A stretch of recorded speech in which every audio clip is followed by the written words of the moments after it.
Question number 1 this week comes from Greg Cross. And Greg says, Brian, where have you been? There's so much to talk about. I look forward to your return. What's the deal with this theory that Rey is Shmi Skywalker? Personally, I hope it's not true, but I'd love to hear your thoughts on the matter. Love the channel, and as always, may the Force be with you. Thanks for the question, Greg. And it's a good question. And it's one that I didn't know what you were talking about until I didn't know about this until you sent the email in, and I started digging. This is a serious theory that's out there right now. This is one that a lot of people are buying into, and the more I read it, the more I hated it.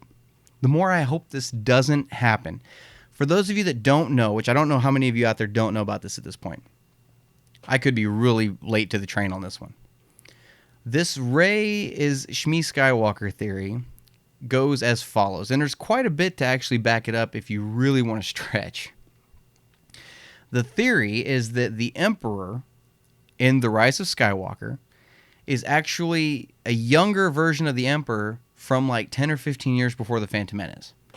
And that he travels, for some reason, 75 years into the future, 80 years into the future, and he senses the most powerful Force being ever, Rey.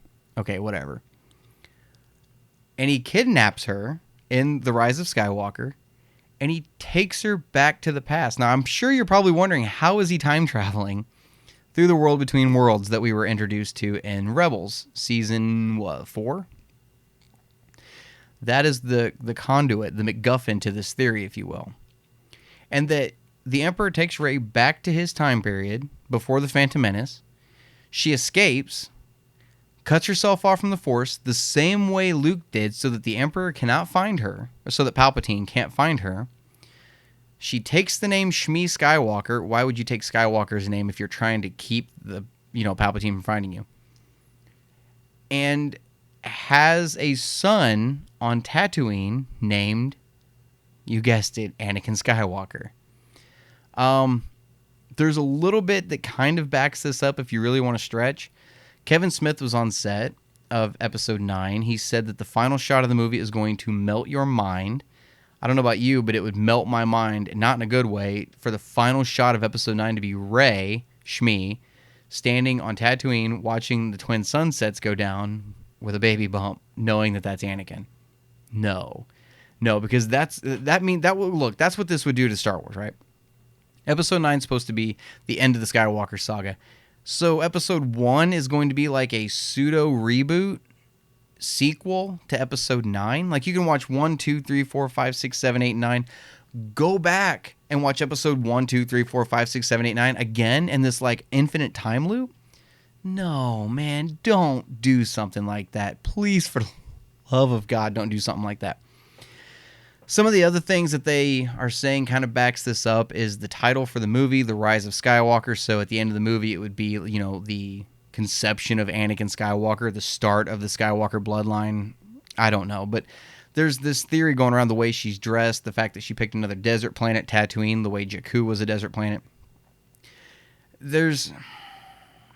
Look, kudos to whoever came up with this for creativity, for putting it all together. It's a good theory. I mean, I want to say it's a good theory. It's got all the makings of a good theory. That's what I'm going to say. It's got all the makings of a good theory, but I'm hoping to Christ this is not true.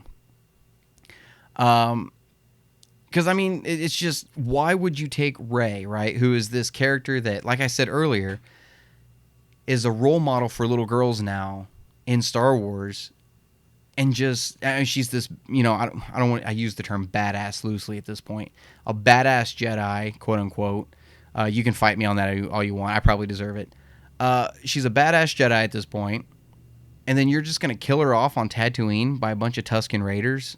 Like, that doesn't seem like it's going to really mesh well with the fans. And I'm not going to lie, that would piss me off.